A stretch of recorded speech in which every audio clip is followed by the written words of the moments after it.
hit it.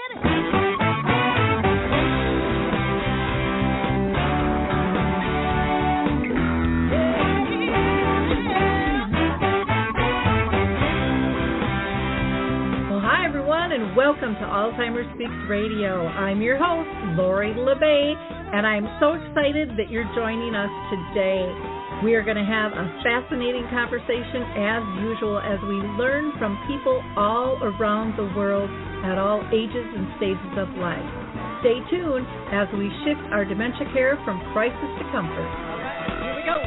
What you think about will bring about some mental change. We will. Well, hi, everyone, and welcome back to Alzheimer's Speaks Radio. I am your host, Lori LeBay, and I'm thrilled you're joining us. We are going to be talking about the current state of dementia treatments, and we're going to find out what you need to know as the industry is always changing. But before I introduce our guest, I first want to welcome anyone who is new to our show. This was started because my own mother lived with dementia for 30 years, and I just felt it was really important to connect people to services, products, and tools and information around the world. There's so much going on, and yet there's so little that we really know because of kind of lack of connection on a lot of levels. And so it's just been my privilege over the years to talk with people at all different levels and spaces in the industry there. Also, I want to give a shout out to the Mark Arneson Band. If you like the opening music, it's called Clarion Call, and you can go ahead and download that on any of your favorite music platforms.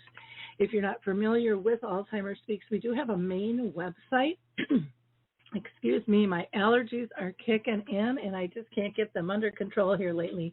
But we do have a new website, and one of our pages is free educational resources, and there you will find all kinds of information from the radio show to dementia chats where we talk with people living with dementia, to dementia in the arts, memory cafes, dementia-friendly communities, and so much more. So please go to alzheimersspeaks.com and check that out. We also have free public events that you can check on as well. We've got a couple of support groups that we do, and on November 11th, we'll be doing a free webinar with volunteering for seniors.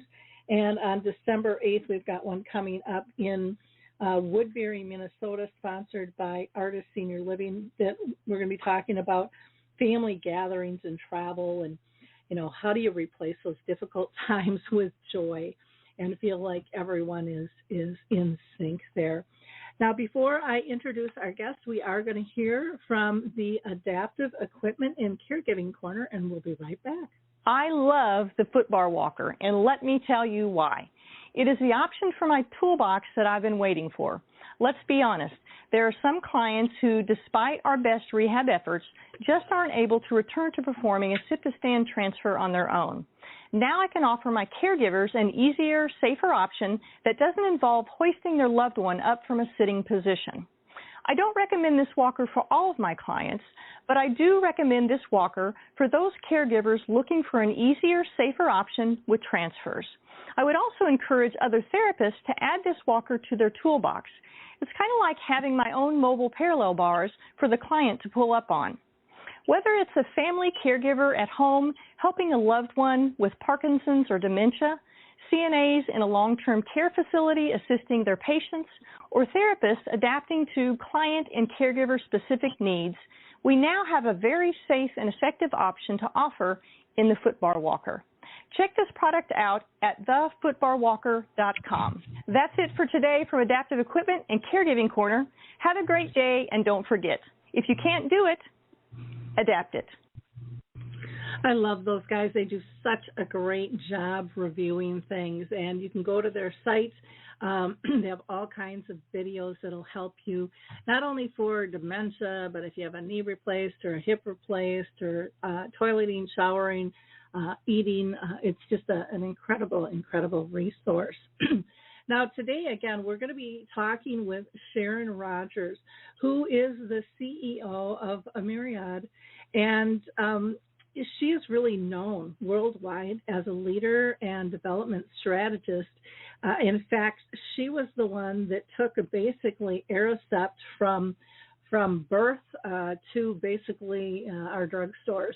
And to me, that's a pretty incredible travel journey to be the first one out there with a product like that. I know my own mother was on Aricept for a long period of time, and we really felt that she lived well, with dementia for the majority of those 30 years. It was just the last 3 where the end stages really came into play. So I am thrilled to have Sharon with us today. She has really done some startups. She's held a variety of senior executive positions, including CEO, CMO, and President. And right now she has 35 years behind her of pharma experience, and she is, again, the CEO of AMYRIAD Pharmaceuticals. So, Sharon, thank you so much for joining us. I know how busy your schedule must be. Thank you, Lori. I am happy to be here because we're talking about something that is extremely passionate to me, and that is the way that we can manage Alzheimer's disease over the lifetime of the patient. Exactly. Now, one of the questions I ask all of my guests, and I hope you don't mind this, but I always like to know if you've been personally touched in your own family or circle of friends by dementia. Interestingly enough, no. It has not come into my own family or my own circle of friends. I became touched by Alzheimer's disease when I started working initially very early on with this group of patients and their families. And when you do get involved at that level, it's hard to ever forget it, and it's hard to leave it because it's just a devastating illness. Exactly. Now, there's a lot of ways a professional could go when it comes to neuroscience. What made you decide to pick that career and then specifically zone in, on dementia? I actually came at this from a broader perspective of just clinical pharmacology. I was always interested in everything about the physiology and the medicine of how the body worked and how you could introduce a foreign agent, sort of fool around with one pathway, adapt it, adjust it, tweak it a little bit, and get a therapeutic response. So I actually made the study of drug development part of my work early on because it was just incredibly fascinating. When you move one pathway in the body, there are downstream effects on so many more. And it's intellectually stimulating, fabulously interesting, and probably the best choice that I could have made because I like all therapeutic areas. And when you drill down to the actual chemical reactions that are happening, you find that almost everything that you do to get a therapeutic response has other effects that may be unintended and may be also beneficial or maybe not, but it's just a very complex process and it never stops being stimulating. Wonderful. Now, everyone is wondering, why is it so hard to develop a drug that just works for Alzheimer's disease? Pretty much anybody you talk to is like, come on, just give me a pill. Let's get on with it. Why is it so difficult? There are a number of factors, and I can break those down. Now, the first one is, what do you want to do with your therapeutic treatment? Do you want to manage symptoms? Do you want to modify the disease? Are you hopeful enough that you want to cure the disease? There are many questions to answer. And the last 15 to 20 years, the question has been more like how to modify the disease. And that's a very challenging question to ask, because Alzheimer's disease isn't just one thing that happens. It's a composite of many things that happen. Some of them are wrapped into normal aging, but many of them are not. Some of them are wrapped into personal resilience, educational capabilities, social environment, access to health care. Alzheimer's is roughly 20 to 25 years in the making. So there's no single path that we can look at to say, okay, this is what's going to do it. This is the magic bullet that's going to change Alzheimer's disease and make everything wonderful. But we're learning over time that there are a number of small things that we can do. And the small things then later add up to big things for patients, big things for caregivers. So recent developments in disease-modifying drug development, plus what we're doing now as far as symptom modification, all of this combines. And patients with this disease should end up being on a number of pharmacologic therapies to help get the best possible results. Agree. I like that you talk about the variables because so often that's overlooked. And, if when somebody is in the realm of dementia, they hear, when you've met one person with dementia, you've met one. But when you've met one care partner, you've met one. When you're in one environment, that can change things too. And there are so many different triggers. There's so many different symptoms. And everybody wants this, 101 book for dummies, how to deal with dementia and what the symptoms are going to be. And they just want this straight track. And, I stepped into this space in 2009. And, I don't think I've heard a similar story yet. There's a lot of likenesses, but no one's story is cloned just like somebody else's. And there's so much to learn out there.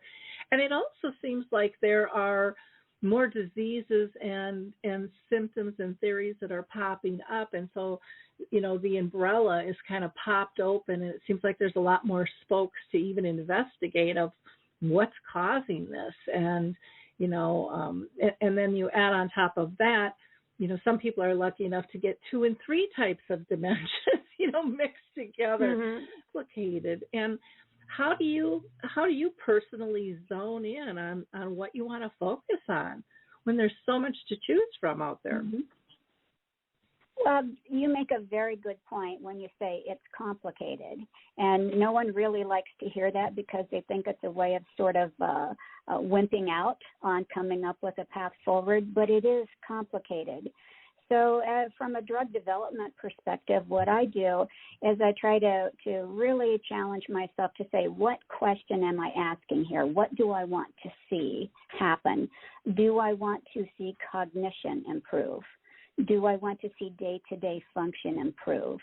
Do I want to see a change in the protein concentrations of something that is supposed to be a biomarker but may just be a symptom of natural aging? What do I want to do?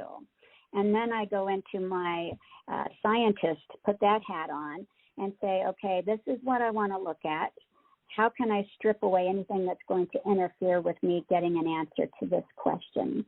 And design a study and try to think, okay, how much is reasonable to strip away, but how much is inherent in the patient and the way they live every day that you simply can't strip away, that you have to consider. People are not laboratory mice. People have very rich lives and a lot of other things going on, and you can't narrow the question too much, but can you narrow it enough to get an answer to your question about, is my drug doing anything? Is my treatment doing anything or not? That is really the challenge with Alzheimer's disease, being specific about the question you're trying to answer and then not being distracted by other things as you try to get that answer. Well, interesting. There's so many questions now, with efficacy. And, I know I shouldn't say I know because I've never been in your shoes, but I'm assuming, efficacy is a huge part of your whole process in terms of how are we going to weigh this out? How are we going to know if we're making a difference or not? And, with the last drug, that hit the market, it was just like a bomb went off and everything was polarized and people quit their jobs over saying, no, there's not enough proof. And how do you line that up, from a scientist development type stance to say, okay, this is standard in the industry? Because it seems like standards went by the wayside or something with this last launch. I agree with you. And I'm going to answer that question, and I'm going to answer it by saying that it's always a risk-benefit analysis. What is the likelihood of getting a therapeutic benefit versus the safety issues? And when you look at the safety issues, you can't just look at them from what's in the clinical trial, which is a controlled setting, but you have to try to extrapolate beyond that. So if we go to that last approval that sort of made everything explode and caused a lot of polarization, even amongst my colleagues, there was a lot of polarization on this for a number of reasons. One is because the efficacy was hard to measure and hard to see and could only be measured in a very tiny subgroup of patients. And so what do I mean by that? Well, I'll tell you, Lori, in point of fact, there were more than 12,000 patients who were screened for the clinical trials for this drug, 12,000 patients. Some were removed because they didn't have the right amount of protein in their brain. Some were removed because they had other medical conditions that made them higher risk. Some were removed because they couldn't tolerate the treatment as far as day-to-day, or they couldn't comply with going in to get infusions. And by the end of the day, when they sliced out all the patients who couldn't stay in the study, and they actually worked through the patients who could stay with the study, from those 12,000 patients, there was a very small cohort of 289 patients that maybe benefited from the drug. So this is what got people upset. You start with 12,000, you end up with 289, and at the same time of that 12,000, two of the people who got in, roughly 1,500 of them, had a side effect called ARIA. So it's amyloid-related imaging abnormalities. Some of them had swelling in the brain and very small micro bleeds in the brain. A patient was 5 times more likely to have that happen than to be in the group that had a measurable therapeutic benefit. So yes, that's going to polarize people across the board. If you dig down into the message, though, the underlying message is still that this protein target was reduced, and reduction of this protein target in some patients was associated with a delay in their disease progression. So that's when you go all the way back around to safety, and you start saying, okay, what is the risk relevant to the benefit? And Medicare and Medicaid services and most insurance companies also ask, and yes, what is the cost of that benefit, given it happens in so few people? So you have 3 factors weighing in, and that gets into some very lively, often unpleasant discussion amongst people. And that has a lot to do with this launch. Was the launch handled in the best possible way? No, it was extraordinarily expensive, and it was not handled in the best way possible. There are other drugs coming up that have a little bit better clinical profile that may be approved over the next few months for the same indication. And I'm going to guess, based upon what I know about the companies involved, that the path to launch will be a little bit more measured and think about cost and benefit, safety and benefit. But I cannot dissuade people who are polarized on the Biogen issue. It is real. But at the same time, we did get a little bit of knowledge from that. That little bit of knowledge was that in the right patients, if you intervene at the right time, you can delay disease progression.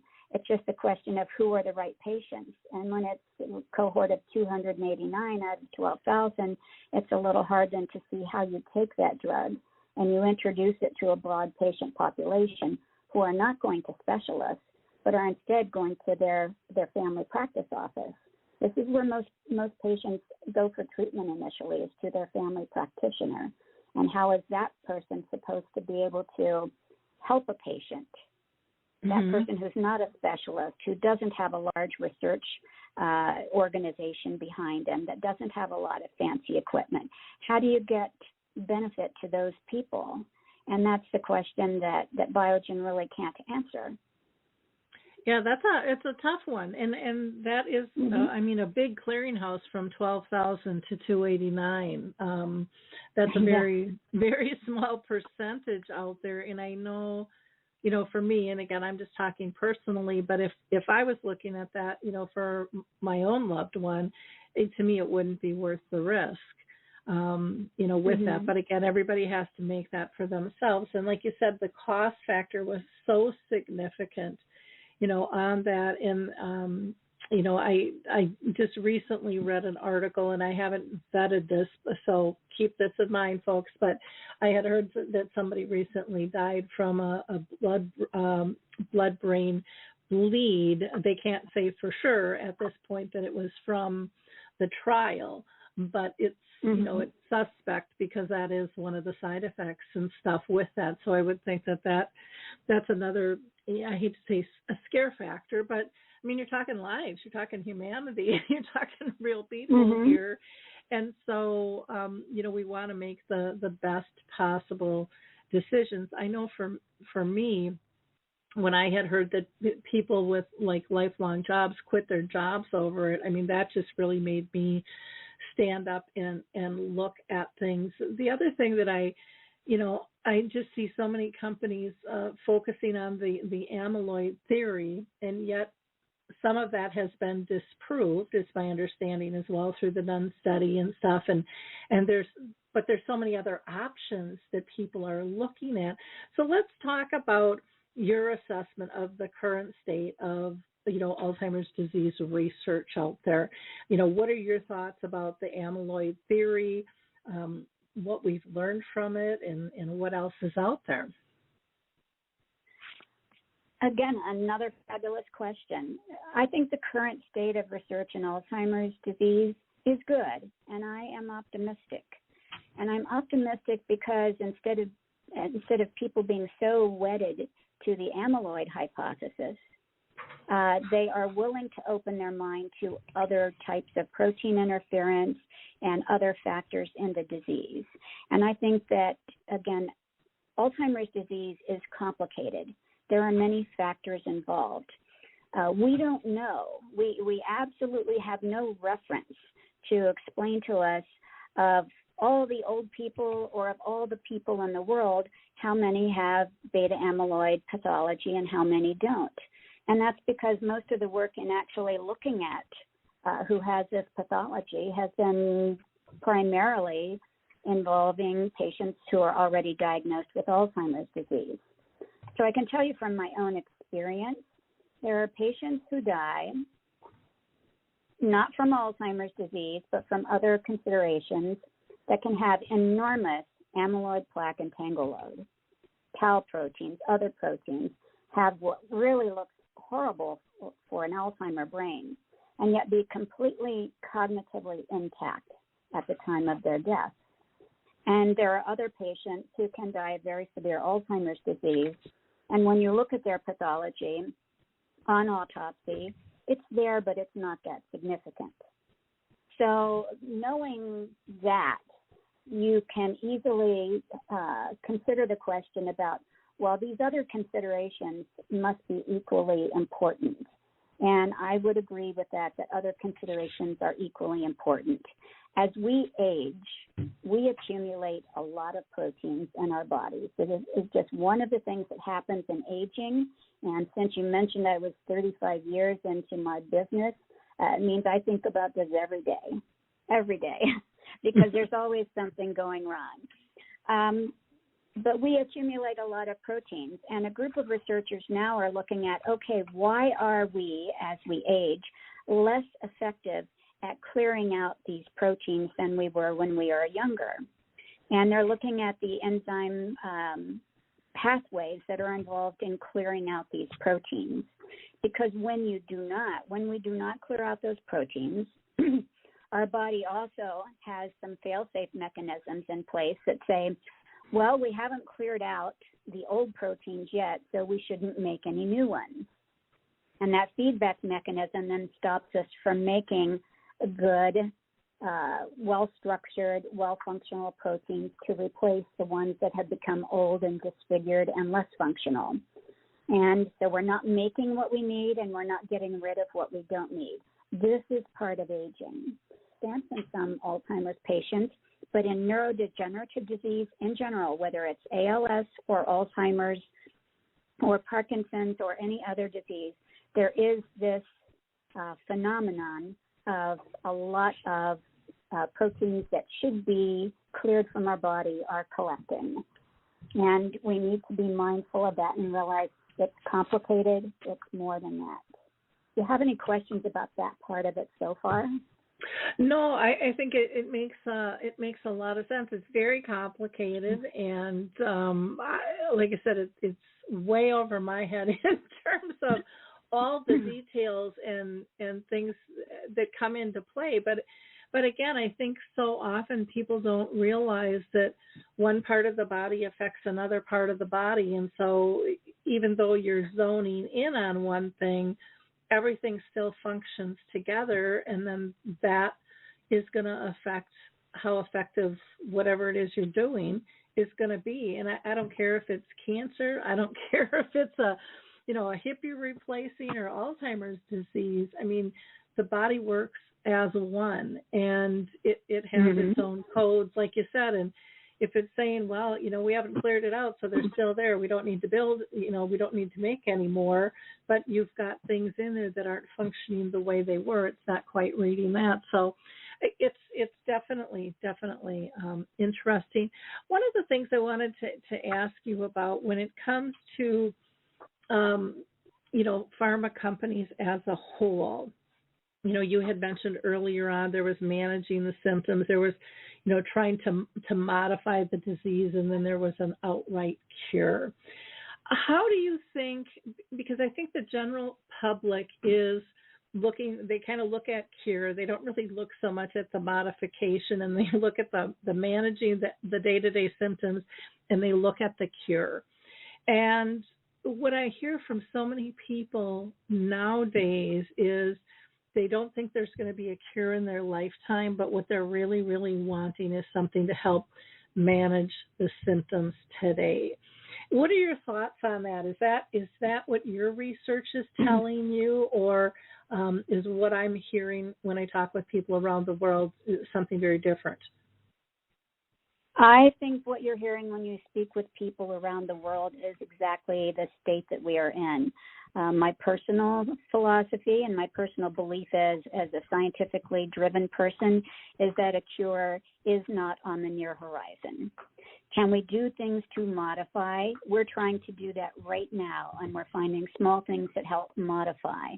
But symptom management, this is something we are always going to need from the way I see it. And we're always going to need it because we cannot diagnose people quickly enough. As I mentioned earlier, many patients are finally seen by their family practice physician, and by that time their disease is already in a low moderate stage. So there's already quite a lot of pathology, and a lot of deficits in memory and function have already developed, and that's why they end up going to the doctor's office. By then, there's no evidence that disease-modifying therapies have any effect then, because all the disease-modifying therapies have been studied in prodromal or very mild cognitive impairment, sort of a pre-Alzheimer's group of patients. So we don't know if any of those therapies will have any effect on the normal patient who goes into a normal physician's office and who is at a more demented stage.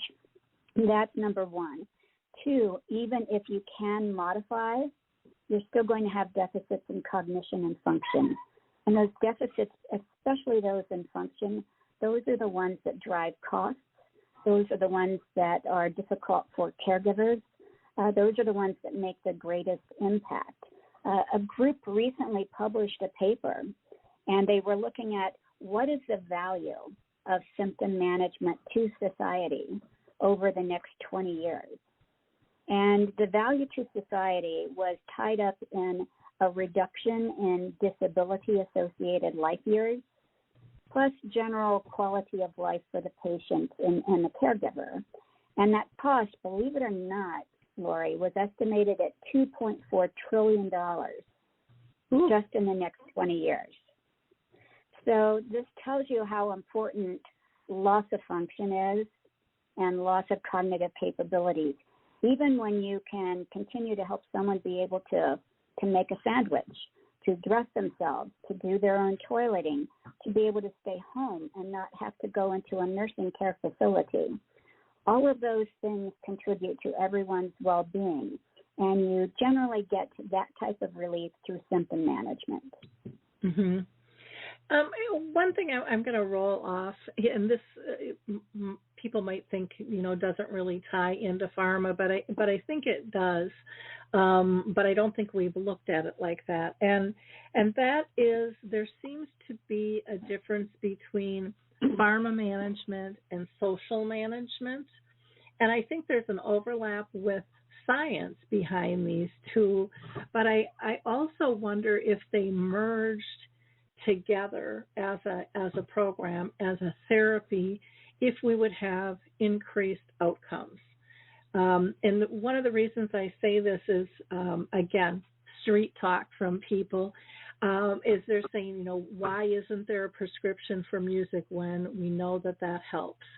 And, if some of these things were combined together, I don't know, to me, my gut, my intuition, my heart, maybe it's just wishful thinking, says, we might see more increases because a lot of these social management type things, my understanding is, changes the physiology in the body, and maybe with that change could trigger some other things with the pharma medications. What are your thoughts on something like that? I know it's way out of the box, and maybe you think I'm wacky. No, it's not way out of the box, and I don't think you're wacky. And as a matter of fact, a colleague of mine for many years, Dr. Peter Whitehouse, who used to be at the Cleveland Clinic, one of the top Alzheimer's researchers ever, he is now of the opinion that these other interventions, plus some pharmacologic management, are going to be the real way of moving forward. I think that in many ways Peter doesn't even look at Alzheimer's as a disease anymore, even though I still do. I think he looks at it as a state mm-hmm. of being. And so social development, music therapy, dancing, art, anything that stimulates the brain and keeps people socially active is definitely beneficial. In the earliest years of developing symptom management treatments, what we learned was that patients got better just by being in a clinical trial. And they got better because they had direct social interaction with the staff.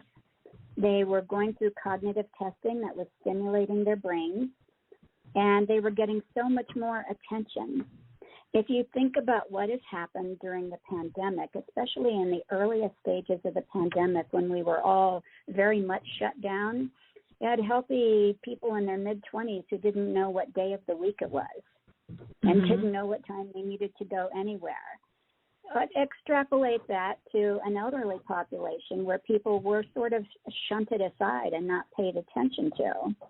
And that's what you're going to see. You're going to see older people who are less mobile, who aren't getting a lot of mental stimulation and attention, and they are withdrawing into themselves and are less capable of functioning. This is a natural thing. Where you see this being taken quite seriously is in countries other than the U.S., where national health care is a priority. The Nordic countries are very committed to this. If you go into Finland and Sweden and Denmark, you will see that they have major programs to keep people busy as much as possible. There was one large study that they did in Finland, again showing that across roughly 2,000 patients, that they were able to slow down what was measured as disease progression just by virtue of having a stimulating social environment and keeping them active. And you can take that analogy and stretch it all the way back to the science. Because in point of fact, every time you make your neurons in your brain fire, you make them stronger. Just like when you exercise or do weight training, you make your muscles stronger. Everything you can do to keep your brain neurons firing keeps them stronger. Well, and that makes sense. And I think I would add two other things that people got out of, the direct interaction and the cognitive support and stuff would be hope and purpose. The hope.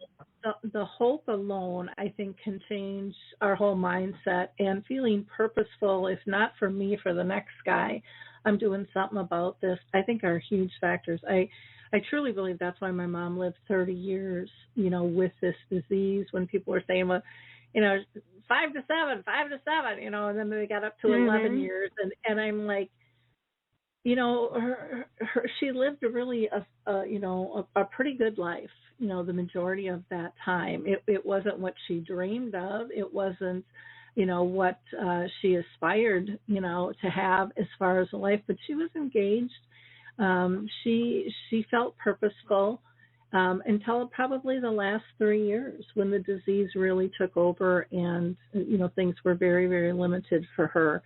But I just think that I just think those things are so much more powerful than we give them credit for.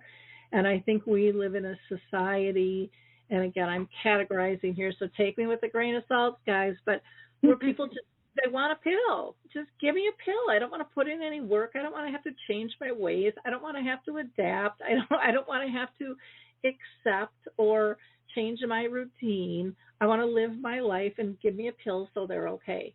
And it saddens me, because I think there are such great lessons within this disease to teach us to not only care better for someone else, but to care better for ourselves and get our priorities in life in order.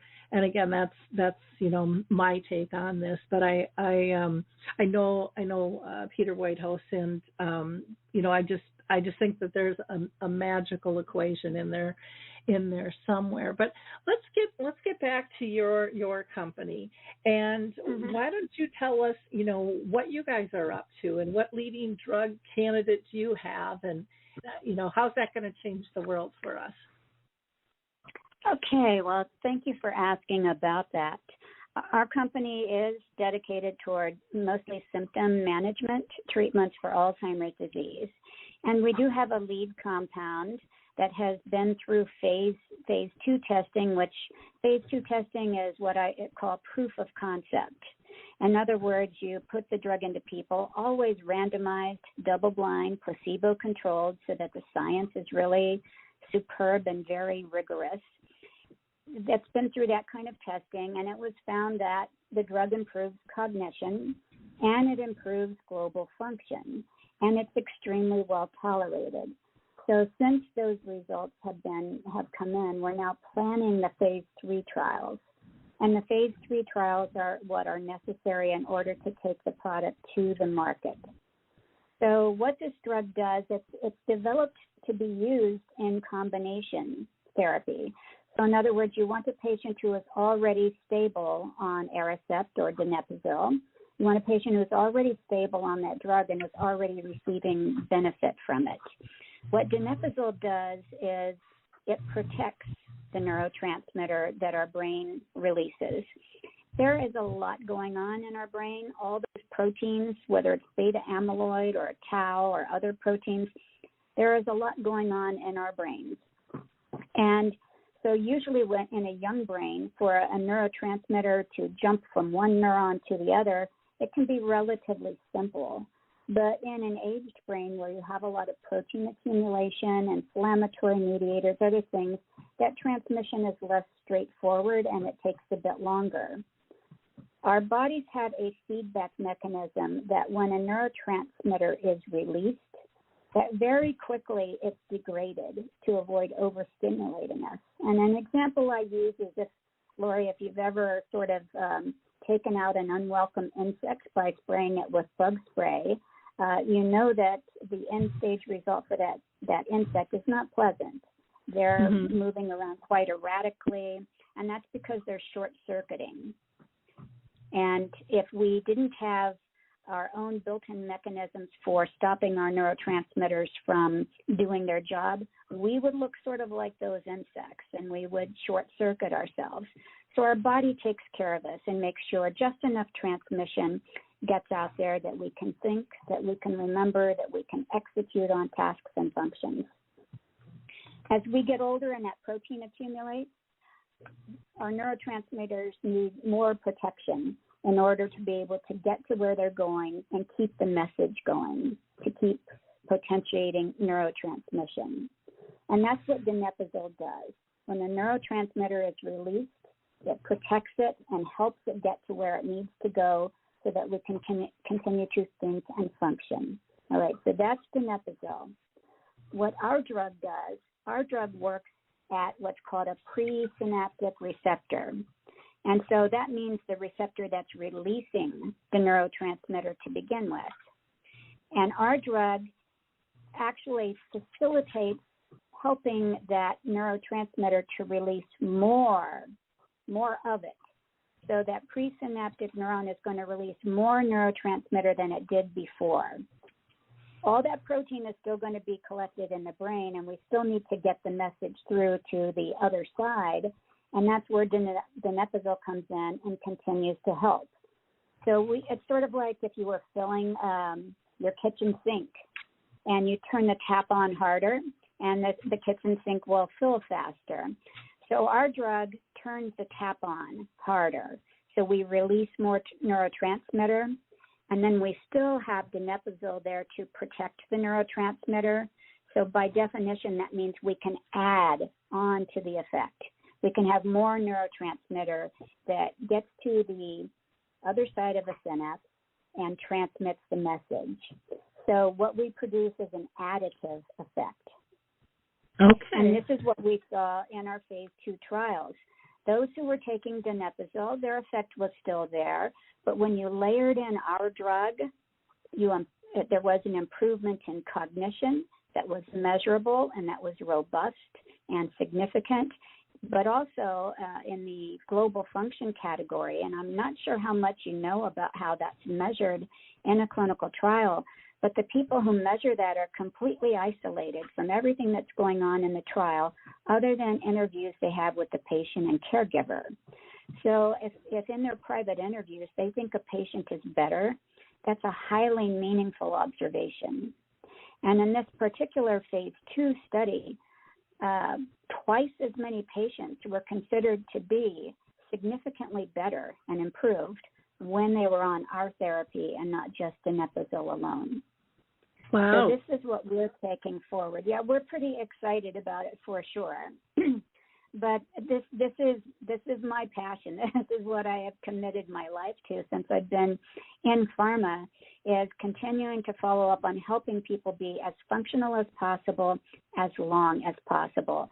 I want patients to be able to stay home, to not have to go into nursing facilities.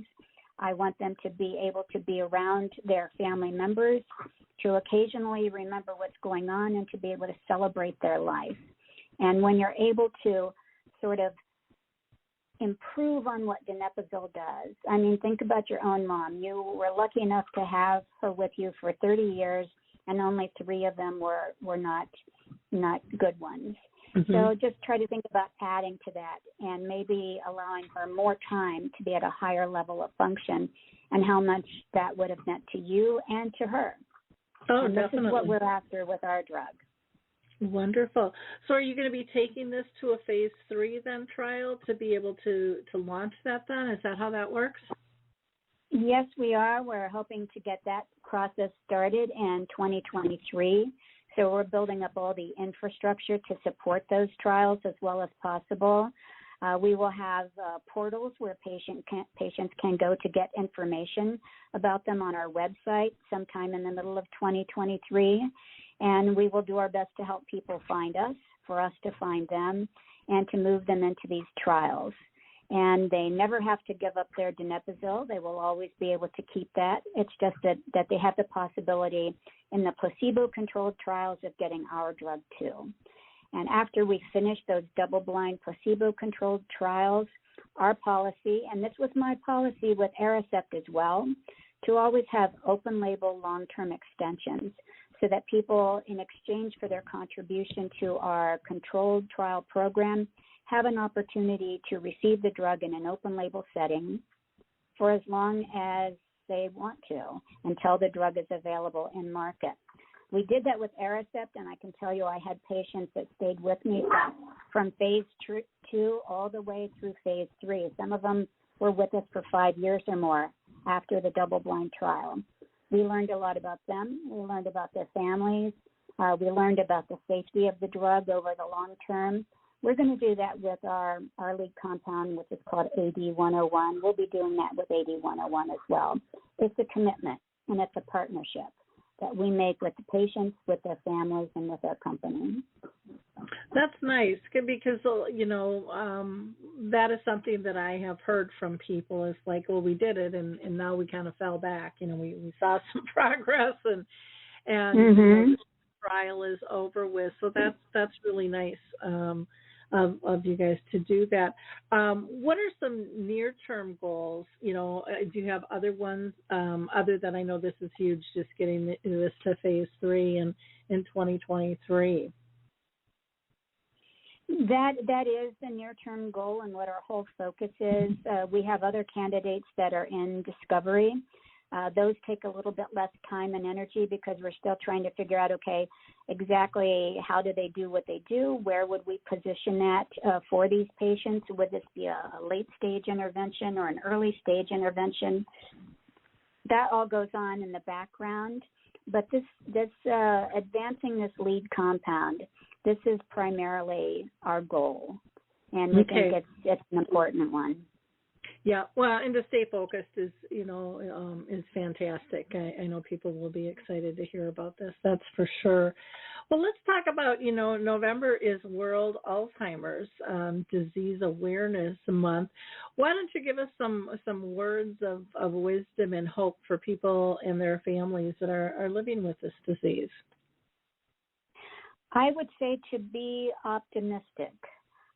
Don't let the big confusion and polarization around Biogen's launch dissuade you from looking at other therapies that are going to be coming in and that will receive the same type of approval that Biogen faced. They may end up being cheaper and something that's more affordable for Medicare, Medicaid services and payers. So keep up with that research when you can. Read what's in your local newspaper or what you can find on the web. Stay optimistic about that. Follow us. You know what our website is, Lori, but our hashtag is Memories Are Worth Fighting For. And we believe memories are worth fighting for, and that's what we're going to do every day. And the other one is everyone knows someone, because even if it's not touched our own family, everybody knows someone who has been impacted by the disease. Continue to be optimistic, continue to be active. As part of the World Alzheimer's Disease Awareness Month, we will be presenting 3 scientific presentations at the Clinical Trials for Alzheimer's Disease annual meeting, and that's going to be in San Francisco right at the end of November. And within our company on World Alzheimer Day, which was just a few weeks ago, we had a large meeting within our company to, again, raise awareness and try to ensure that your local healthcare authorities realize that every time you provide for a patient with Alzheimer's disease, every time you offer them more opportunities to exercise their mind, to feel a camaraderie with others, and you do this for caregivers as well, every time you do this, you make life better. And this is the whole idea. There is hope. There are things that are coming down the development pipeline, but don't forget how important social stimulation is, community support, keeping people active, and making that commitment to keeping them active. Don't lose them out of despair.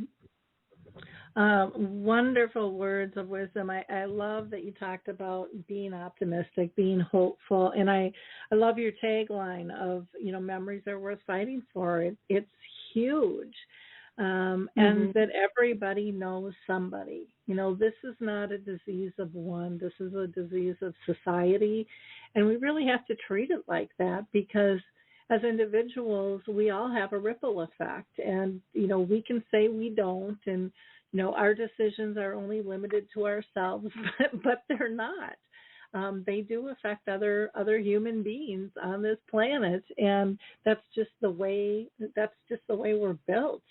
And so we don't know, are we going to be the next to forget or the next to be forgotten?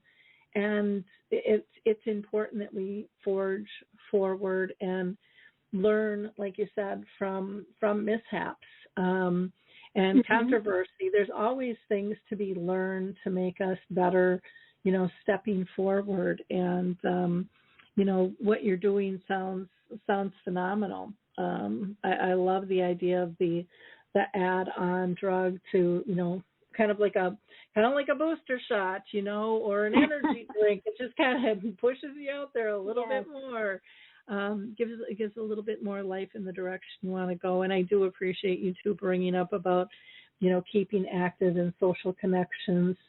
I think that just makes the difference for everybody, for the person diagnosed as well as family and professionals. No matter what the stage, there are still connections there. We just might have to communicate differently. We might have to slow down a little bit, which, from personal experience, I can tell you that's a good thing, because I was on the hamster wheel pretty good there, going pretty fast, and it made me slow down. It made me put down my phone and realize the world will still turn even if I don't answer a call in 2 seconds and things like that. But don't give up on your relationships just because someone has an illness. I mean, look at what has happened with cancer and heart disease and, diabetes and, so many other things. We just, in the realm of dementia and Alzheimer's, we're just catching up. But we need funding. We need people to talk about this. We need support in order to move the needle forward. So this has just been a fascinating conversation, and I so appreciate the time that you've given us today, and the insights have been fabulous. I always learn on these shows, and I love my job because I get to talk to so many interesting people doing just fabulous things in the world. So again, thank you for all you're doing. I do want to just note that people can find you on your website, and I'm going to spell that, which is AMYRIAD Therapeutics.com, and we have that on the links for the radio show and the blog and everything we push out. You're also on Twitter at AMYRIAD, and then it looks like an underslash and then TX, and then you are also on LinkedIn by the company name. So very easy to access. I would imagine that there's like a newsletter or something people could sign up for if they wanted more information on the site. Is that correct? Or is there, or if they want to be a prospective trial participant, is there anything out on the site at this point? I know it's a ways away yet. We don't send out a newsletter. We do post our news regularly on the website, so it's always good to come back. When we're ready to start recruiting for the clinical trial, we will have patient-facing pages on our website to assist with that. We'll also be on clinicaltrials.gov as well. But we're creating a lot more in the way of resources so that people, when they do come to us, they're not just limited to learning about us and our trial, but hopefully that we'll provide other useful information for them and other resources that they can look to. I did want to mention one more thing, Lori, and that has to do with activism. And there are many times I get frustrated when there is a resistance to a payor to provide for a treatment for an Alzheimer patient. In cancer chemotherapy, which you also referenced, looking at an increased survival of 1 month is considered to be a huge victory. And so I think, well, if you've got an Alzheimer patient and you're able to provide more function for 6 months, a year, 2 years, that should have value. But unless people start being sort of activists, start squawking about it, basically, It may not happen because payers really don't like to deal with chronic diseases, and we're talking about old people. And so they're even less likely to want to deal with providing treatment. That's wrong. That's just flat out wrong. And I think we can all be advocates for the care of Alzheimer's patients. And that means talking to payers, talking to the government officials, making sure that your voice gets heard in your community and across the country. Oh, I so agree with you on that. And that's really kind of why I got into this whole, I'll call it a mess, because I felt like it was a mess.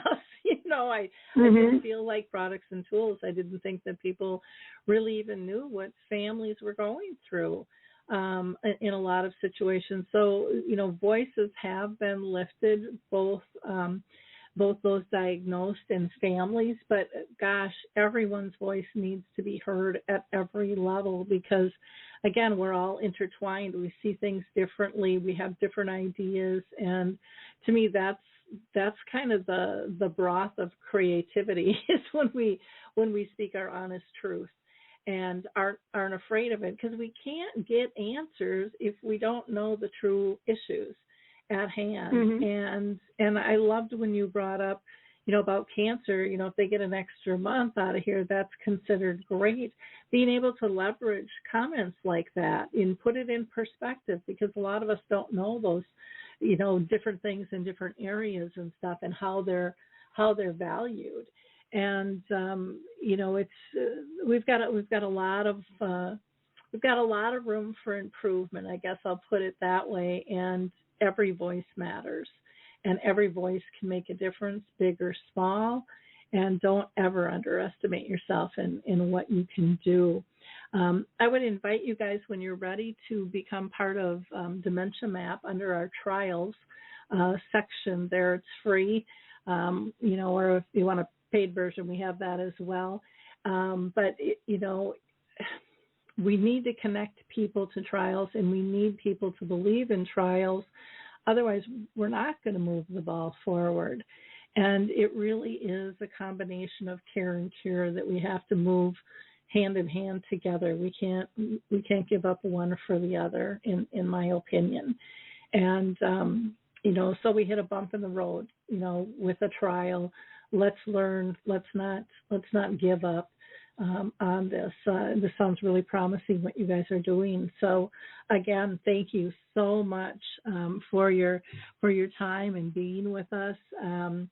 It's just been a privilege to talk with you, Sharon, and I wish you guys the best of luck. And as you move forward, and maybe come back on the show when your trials are ready, when you're ready to launch and pull people in, we'd love to have you back. Okay. I thank you. Yes, I thank you for that invitation, and I'm just going to do kudos to you, Lori, because you provide help for people. You provide a forum for people, and this is incredibly important. I love what you do, and it's just been a wonderful hour for me. Thank you so much. Well, thank you. And to our listeners, again, please go and like, click, and share this episode. Don't keep nuggets to yourself. We really have to get better at sharing and spreading the word. And then, again, go to alzheimersspeaks.com. We've got that whole section on free resources. Please pass that along to other people. It's a beautiful thing we can do for one another, lifting one another up, keeping optimistic, giving hope, and finding purpose in our lives. Bye. Until next time.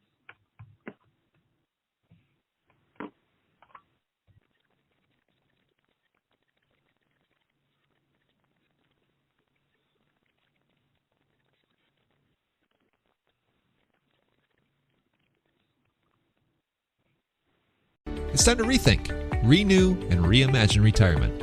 Hey everybody, Jared Sylvester here, host of Retire Repurposed. Now, this podcast is about the non-financial parts of retirement, which many times can be even more challenging than the financial.